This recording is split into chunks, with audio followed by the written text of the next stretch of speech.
Assalamualaikum warahmatullahi semuanya. Kembali lagi bersama saya Aswara Zain Salsabila Azharo dari 11 IPS 3. Karyaku yang barusan tadi membahas tentang cerita legenda, mengangkat kisah tentang Reog Ponorogo. Kisahnya akan kita bahas di slide berikutnya. Tapi sebelumnya, yuk kepoin gimana caraku ngebuat buku yang satu ini. Cus, simak videonya. Halo semuanya, kembali lagi bareng aku. Hari ini aku ada 5 buah kertas. Kita buat apa? Ya, buat komik lagi. Komik mulu gak bosan apa? Biasa, tugas bapak negara ya. Pertama kita buat ilustrasinya, lalu kita tebali dan pertegas garis yang paling kecil menggunakan pulpen. Arsir di sana sini untuk efek gelap terang. Kemudian kita edit sampulnya, kita print, kita lubangi, dan jadi. Oke, berikut tadi video tutorial step by step dari aku. Lanjut tanpa berlama-lama kita ulas satu persatu kisah tentang legenda Reog Ponorogo ini. Slide saya yang pertama menggambarkan tentang suasana kerajaan Kediri yang begitu tampak asri dan juga makmur. Di sana hidup sosok putri yang sangat cantik, namanya adalah Dewi Songgolangit. Dewi Songgolangit adalah putri tunggal dari seorang raja Kediri. Sayangnya kenapa? Dewi Songgolangit ini walaupun cantik dan banyak peminatnya, tapi sampai sedewasa itu dia masih memutuskan untuk menjadi perawan, belum mau untuk menikah. Setiap raja yang datang melamar ke kerajaannya, Putri Dewi Songgolangit ini pasti akan menolaknya. Yang entah itu karena alasan apa. Sampai pada suatu hari, sang ayah ini merasa khawatir jika putrinya terus menolak raja-raja yang melamar Dewi Songgolangit, maka kemungkinan raja tersebut bisa saja merasa dendam dan mungkin suatu hari dapat menyerang balik ke kerajaan Kediri. Ya, walaupun keputusan untuk menikah memang mutlak berada di tangan Dewi Songgolangit, namun pada akhirnya Raja Kediri ini pun ikut campur pada urusan tersebut karena dia takut jika putrinya terus menolak lamaran dari para raja, maka raja-raja dari kerajaan lain akan menyerang kerajaannya. Sang raja menyarankan, "Putriku, kapankah kau akan menikah? Jika kau terus menolak lamaran dari para raja, Romo ini khawatir keamanan dari negeri kita ini terancam." Setelah beberapa hari yang katanya Dewi Songgolangit ini juga melalui pertapaan untuk mendapatkan jawaban, dia pun memutuskan untuk mau menikah dengan syarat harus ada sayembara untuknya. Sayembara itu mengharuskan sebuah 3 syarat yang harus dipenuhi oleh raja yang mau melamar Dewi Songgolangit. Syarat-syarat itu yang pertama adalah sosok calon suami dari Dewi Songgolangit harus membawakan 144 barisan kuda kembar untuk melamarnya. Sebuah pertunjukan baru atau seni pertunjukan yang belum pernah ada sebelumnya, dan juga 1 hewan yang mempunyai 2 kepala. Dewi Songgolangit ini memang cantik ya, tapi zaman dulu cewek-cewek itu mintanya tuh aneh-aneh gitu tuh sayembaranya. Ya maklum lah ya. Selanjutnya slide yang kedua. Setelah beberapa hari Dewi Songgolangit mengutarakan keinginan hatinya kepada sang ayah, Raja Kediri pun terpaksa untuk mengumumkan suatu sayembara yang diajukan Dewi Songgolangit ke masyarakat umum. Walaupun terdengarannya permintaan tersebut sangatlah sulit ya, bahkan hampir mustahil untuk dilakukan. Tapi sang Raja Kediri tetap mengumumkannya dengan memerintahkan para pengawal menyebarkan woro-woro dari satu negeri menuju ke negeri lain. Sampai pada akhirnya berita tentang sayembara ini tiba ke kerajaan Bantarangin yang dipimpin oleh sosok raja gagah berani dan tampan bernama Klono Sewandono. Raja Klono Sewandono ini juga salah satu pengagum Dewi Songgolangit loh. Dia juga sangat mengagumi Dewi Songgolangit dan berniat ingin meminang Dewi Songgolangit. Alhasil, Raja Klono Sewandono ini tertarik untuk mengikuti sayembara tersebut. Dia akan mengusahakan berbagai cara untuk memenuhi sayembara yang diajukan. Akan tetapi, di sisi lain, dari kerajaan Lodaya ada raja yang namanya Prabu Singobarong, manusia dengan sosok kepala harimau, jadi setengah hewan setengah manusia, yang punya hewan peliharaan berupa burung merak di kepalanya. Burung merak ini tugasnya untuk mematuki kutu di atas kepala Prabu Singobarong setiap harinya. Prabu Singobarong ini juga punya rencana tersendiri untuk memenangkan sayembara dari Dewi Songgolangit. Lanjut halaman ketiga ini menggambarkan setelah 2 bulan persiapan yang dilakukan oleh Raja Klono Sewandono, Terdapat suatu fakta jika kerajaan Bantarangin telah mampu mempersiapkan 2 dari 3 syarat yang diajukan oleh Dewi Songgolangit. Raja Kurnasawandono berhasil mengumpulkan 144 barisan kuda kembar dan juga memikirkan suatu seni pertunjukan baru. Akan tetapi tak lama setelah tersiapkannya syarat-syarat tersebut, tanpa disangka Raja Singobarong dari kerajaan Lodaya datang menyerang menuju negeri Bantarangin. Sang patih dari kerajaan Bantarangin langsung memberikan laporan kepada rajanya. Patih ini bernama Patih Pujanggano. Beliau berpesan pada sang raja bahwa negerinya ini telah diserang oleh kerajaan asing. Tanpa pikir panjang, Prabu Kurnasawandono memerintahkan patihnya untuk mempersiapkan pasukan dan menyerang balik kerajaan Lodaya. Patih Pujanggano segera mematuhi titah dari sang raja. Dengan sigapnya, Patih Pujanggano segera menghadang pasukan-pasukan dari lawan. Raja Singobarong pun ikut menyerang dengan sangat brutal karena memang sosoknya yang harimau, jadi punya kekuatan yang mungkin cukup lebih besar daripada manusia pada umumnya. Sampai pada akhirnya Prabu Kurnasawandono merasa geram hingga pada puncaknya beliau mengeluarkan sebuah senjata pamungkas yang dimilikinya, yakni Pecut Samandiman. Pecut Samandiman ini merupakan senjata magis yang dimiliki oleh Prabu Kurnasawandono yang pada akhirnya dia gunakan untuk melawan Raja Singobarong. Dia sabukkan pecut itu ke tubuh Raja Singobarong sehingga merak yang ada di atas kepala Raja Singobarong, peliharaannya tadi, langsung menyatu dengan tubuh Raja Singobarong. Ini karena kekuatan magis yang dimiliki oleh Pecut Samandiman, kepunyaan Raja Kurnasawandono. Slide atau cerita yang terakhir, bagian resolusinya ini seperti ini. Jadi setelah Raja Singobarong menyatu dengan merak peliharaannya, Raja Singobarong itu tampak seperti hewan yang punya kepala 2, kepalanya sendiri dan juga kepalanya si merak.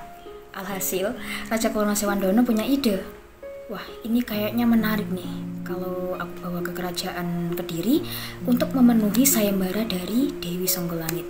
Pasti Dewi Songgolangit akan senang karena permintaannya, yakni ingin dibawakan satu hewan berkepala 2, akhirnya terpenuhi juga. Alhasil Raja Singobarong pun ditangkap oleh Raja Kurnasawandono dan sudah mengakui kekalahannya. Dibawalah Raja Singobarong ini menuju kerajaan Kediri untuk memenuhi permintaan sang dewi. Di sana dengan diiringi 144 barisan kuda kembar, Raja Singobarong diminta untuk menari bersama Patih Pujanggano sebagai bagian dari seni pertunjukan yang Raja Kurnasawandono maksud. Jadi seni pertunjukan ini seperti seni tarian yang dilakukan oleh Prabu Singobarong dengan diiringi oleh 144 barisan kuda kembar dan juga diiringi oleh musik gamelan, sehingga terciptalah suatu pertunjukan baru yang belum pernah dikenal oleh masyarakat sebelumnya. Pertunjukan itu sangatlah memukau Dewi Songgolangit dan membuat dia takjub akan keseriusan Kurnasawandono dalam memenuhi sayembara yang dia inginkan. Sampai pada akhirnya Dewi Songgolangit pun menyanggupi dan menerima lamaran dari Raja Kurnasawandono. Mereka pun menikah dan kemudian hidup ke kerajaan Bantarangin yang saat ini mungkin dikenal sebagai daerah Ponorogo. Nah, kesenian yang diciptakan oleh Raja Kurnasawandono ini sampai sekarang turun-temurun dilestarikan dan kita kenal sebagai pertunjukan seni reok Ponorogo. Sekian presentasi dari aku. See you next time. Wassalamualaikum warahmatullahi wabarakatuh. Ice in my veins, I've been driving this train. Years in this lane, there's no stopping this flame. Cause I came to the game and I changed it to play how I like, rearranged it to my own domain. Yeah, I got what it takes, made lots of mistakes, taking shots, skipping breaks, feeling lost, feeling great, popping off, singing straight, never stopped, never changed. All the squad here to play and I've got something to say, yeah. I work hard each and every day, I get lost in the words I say. I don't push pause, no I push play. I won't stop till I make a change. Assalamualaikum warahmatullahi wabarakatuh. Perkenalkan, nama saya Ananda Jelita Margareta dari kelas 11 IPS 3. Pada tugas karya ilustrasi kali ini, karena ini tugas terakhir dan perdana, maka saya ingin membuat cerita ini menjadi spesial karena dengan cerita saya sendiri.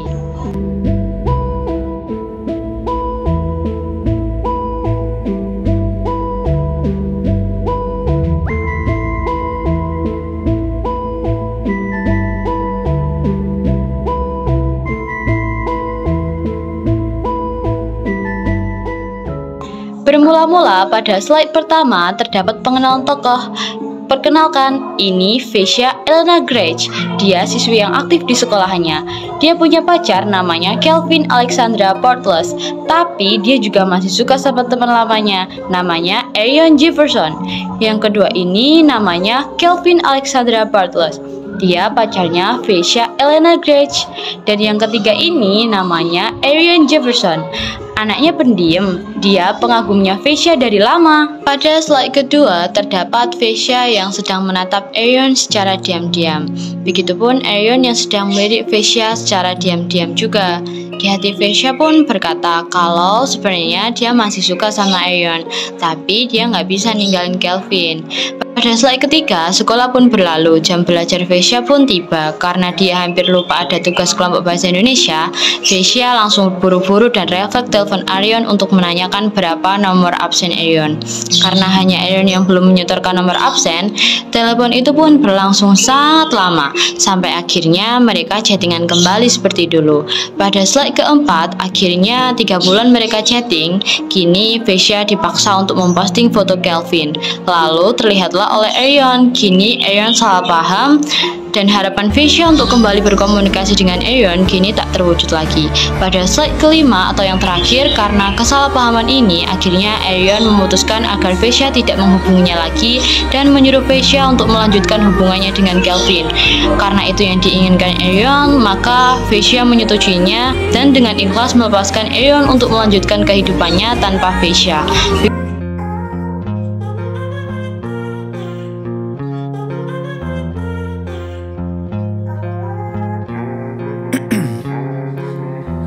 In my veins, I've been driving this train. Years in this lane, there's no stopping this Assalamualaikum flame. Cause I warahmatullahi came to the wabarakatuh. game Saya and Anja I Demar dari changed it to kelas play 11 how I IPS 3. like, Di rearranged sini it to saya akan my own domain. mempresentasikan Yeah, I mengenai got what it komik takes, yang saya made buat. lots of mistakes, Komik taking saya shots, ini keeping bertemakan breaks, feeling horor lost, dan feeling berjudul great, Putih popping Jilat off, Setan. singing straight, never Oke, stop, sebelum never itu change. marilah All the kita squad melihat to the video plate, and I've got proses something to pembuatannya say. dahulu. Oke, check it out.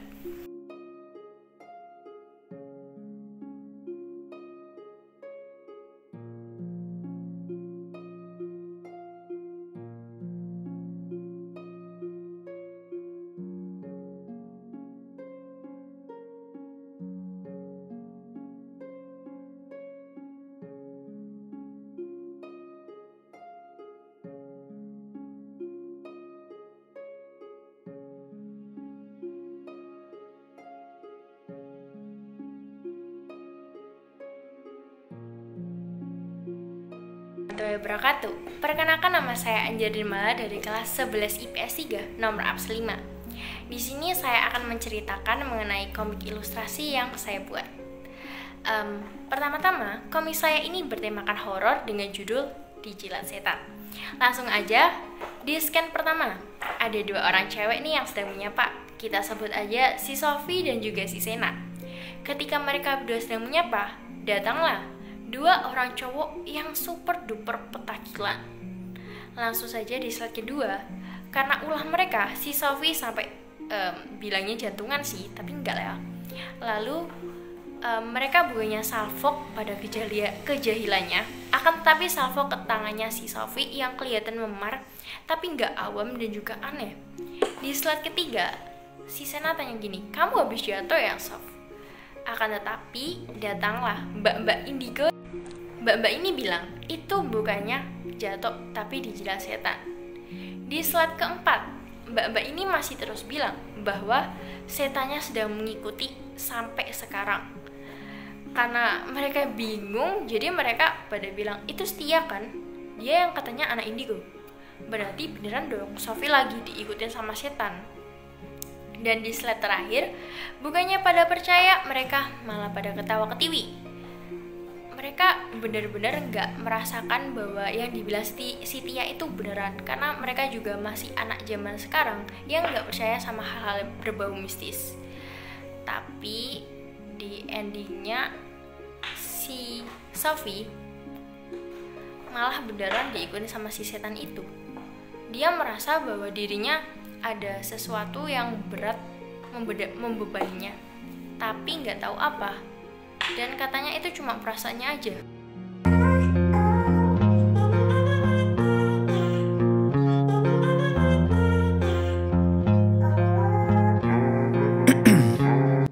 Assalamualaikum warahmatullahi wabarakatuh.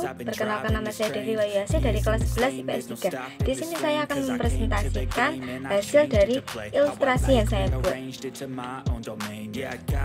yaitu judulnya adalah Flower of Death. Sebelum ke ceritanya, alangkah baik kita lihat video tutorial saya membuat ini. I work hard each and every day. I get lost in the words I say. I don't push pause, no I push play. I won't stop till I make a change. I withdraw on the things I make. I turn flaws into flawless traits. I build tall, never capped in space. I won't stop till I hear him say, oh, oh, la, la, la, la, la, la.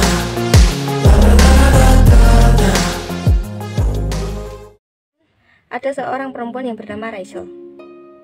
Dia sedang kebingungan apa yang dia lakukan di ruangan ini. Dia teringat bahwasanya dia berada di rumah sakit, tapi nampaknya dia tidak berada di rumah sakit. Kemudian dia melihat ada kamera. Dia menganggapnya bahwa kamera itu tidak berfungsi. Kemudian dia melihat isi tas yang dia bawa. Dia hanya membawa sapu tangan dan juga alat jahit. Kemudian dia ingin pergi dari tempat itu. Di halaman kedua, dia melihat sebuah gerbang. Kemudian dia mendekatinya, gerbang itu membuka dan di dalamnya adalah lift. Kemudian dia masuk ke lift dan betapa terkejutnya Rachel ketika dia melihat bahwasanya lift itu hanya memiliki tombol ke atas, alias dia berada di ruang bawah tanah. Saat dia keluar dari lift, dia menemukan ada satu lembar koran yang berisikan adalah pembunuhan dan juga beberapa tragedi yang telah digaris polisi. Kemudian dia bertemu dengan seekor burung kecil. Kemudian Rachel bertanya kepada burung kecil, "Ngapain kamu di sini?" Otomatis burungnya tidak menjawab karena ya namanya burung nggak bisa menjawab kan. Kemudian Rachel mau mengambil burung itu dan ingin keluar bersama burung itu. Yang keempat, alangkah terkejutnya Rachel ketika melihat burung yang ingin dia bawa ternyata terbunuh secara tiba-tiba. Lalu ada seorang laki-laki yang tidak dikenali yang dipenuhi dengan perban di badannya. Dia merasa senang saat melihat Rachel yang ketakutan. Kemudian dia memberikan waktu selama 3 detik untuk Rachel pergi dari situ atau larilah. Selama 3 detik itu Rachel mampu berlari, namun dia tidak menyadari bahwasanya penjahat itu ada di atas. Seketika penjahat itu mulai melontarkan beberapa kata-kata, "Aku menemukanmu." Kemudian Rachel terkejut dan menoleh ke atas. Penjahat itu tanpa aba-aba mulai menjatuhkan diri ke bawah dan mulai membunuh Rachel. Dan akhirnya Rachel meninggal. Tamat, terima kasih. Lihat video. Kalau mau lihat videonya, kalau mau lihat isi di dalamnya, bisa ke Perpus Manepa atau bisa ke aku juga, tapi kalau ke aku lebih banyak gitu, oke? Dan sekali-sekali promosi.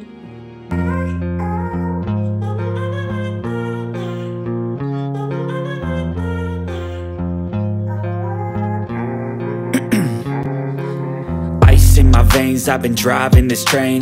Years in this lane, there's no stopping this flame. Cause I came to the game. Assalamualaikum warahmatullahi wabarakatuh. Hai semuanya, kembali lagi bersama saya Dina Nusara Sirauda dari kelas 11 IPS 3. Seperti pertemuan minggu yang lalu, kali ini saya juga akan membahas tentang karya saya. Kali ini saya membuat cerita bergambar dengan judul Dua Kebohongan. Cerita ini mengisahkan tentang suatu kebohongan yang pada akhirnya membawa sebuah kesialan yang sangat besar. Sebelum lanjut ke cerita yang lebih detail, sama-sama kita akan saksikan video proses pembuatan yang berikut ini. I withdraw on the things I make. I turn flaws into flawless traits. I build tall, never capped in space.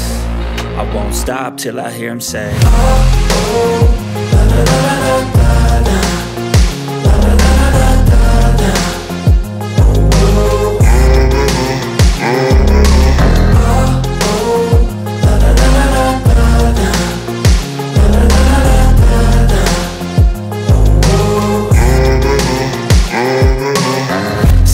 And I'm up again. I got tired eyes, need a cup of blend. That's right, in the AM, that's my only friend. No light, just the sun coming up on the horizon. I lose track of time, yeah, I move fast and climb. teman-teman, jadi itu dia proses pembuatan dari karya saya yang satu ini. Sekarang kita lanjutkan sesi penjelasan dari inti karya saya. Karya saya ini menceritakan tentang seseorang bocah yang bernama Komang. Dia ini adalah seorang pengembala di desanya.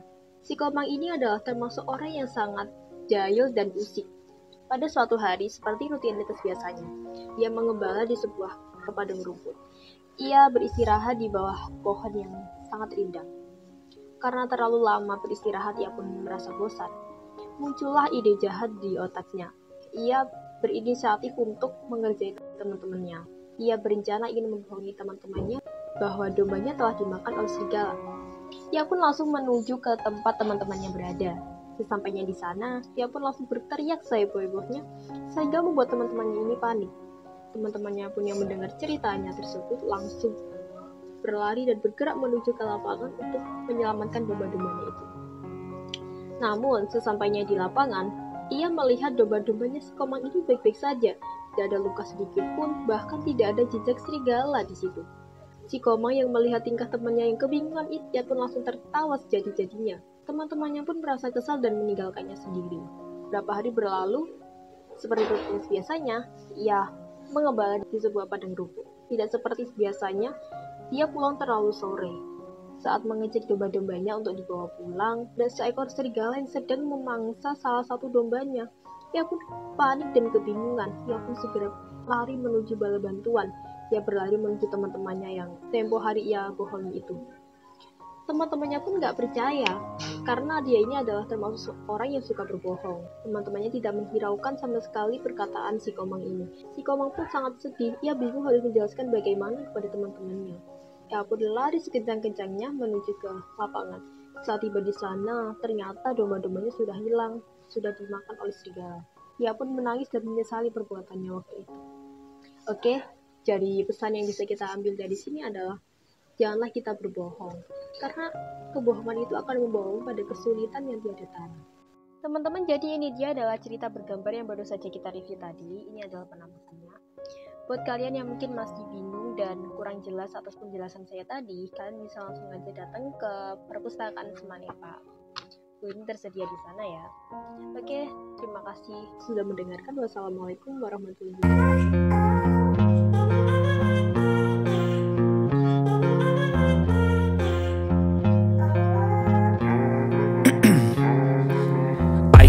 Veins, I've been driving this train, years in this lane, there's no stopping this flame, cause I came to the game and I changed it to play how I like, rearranged it to my own domain. Yeah, I got what it takes, made lots of mistakes, taking shots, skipping breaks, feeling lost, feeling great, popping off, singing straight, never stopped, never changed, all the squad here to play, and I've got something to say, yeah. I work hard each and every day, I get lost in the words I say. Assalamualaikum warahmatullahi wabarakatuh. Perkenalkan, nama saya Indra Pada Prasetyo dari kelas 11 PS 3. Pada kesempatan kali ini saya membawakan lukisan yang baru lagi dengan konsep cerita bergambar, dan kita disuruh memilih tema bebas, dan saya memilih tema perjuangan dengan judul Become to be an Idol. Sebelum lanjut ke penjelasannya, marilah kita tonton dulu tutorialnya.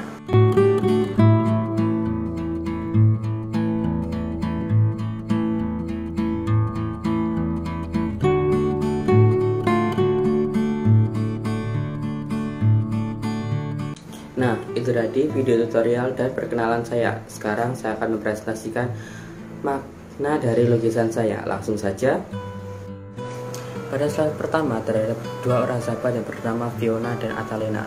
Suatu saat Fiona memanggil Atalena yang sangat kencang sampai Atalena pun pusing menghadapi sifatnya. Pikirannya apa? Ternyata Fiona memberitahu pada Atalena bahwa ada agensi yang sedang mencari trainee. Pada slide kedua, dengan tekad dan penuh percaya dirinya Atalena, ia pun mengikuti audisi tersebut, dan tak selang berapa lama ia pun mendapatkan SMS dari pihak agensi, dan pihak agensi mengumumkan bahwa ia lolos tahap akhir audisi, dan agensi mengumumkan bahwa ia harus datang ke agensi pada tanggal 18 Juni 2018. Pada slide ketiga, terlihat Atalena sedang berada di bandara airline di Indonesia untuk menuju ke Korea Selatan, Dan Atlena pun berkata, akhirnya setelah sekian lama itu menandakan terus capai, tahu sudah dekat itu mimpinya. Pada slide keempat, Atlena pun telah sampai di Korea Selatan dan langsung menuju ke agensinya untuk meminta persetujuan kesepakatan kerjasama dengan agensi. Dan tak selang berapa lama ia pun langsung menjalankan masa trainingnya. Entah berapa lama ia bisa bertahan dengan kehidupan yang sangat tidak kuat sebagai trainee di Korea Selatan. Pada slide kelima, namun takdir berkata lain, Atlena pun berhasil debut bersama member-membernya setelah sekian lama. Sekitar 2 tahun ia berlatih di agensi dari 2018 ke 2020. Dia debut bukan hanya sendiri saja, dia bersama 3 orang, yaitu Jiyeon dari Korea, Bam dari Jepang, dan Jerry dari Korea. Makna dari cerita gambar tersebut adalah jangan pernah menyerah atas apa yang kamu lakukan. Kita tidak akan pernah tahu berapa banyak waktu yang kita butuhkan untuk mencapai kesuksesan, entah itu 1-2 tahun atau 3 tahun, bahkan sampai ada yang lebih 10 tahun. So, tetap berpegang erat dengan prinsipmu. Good.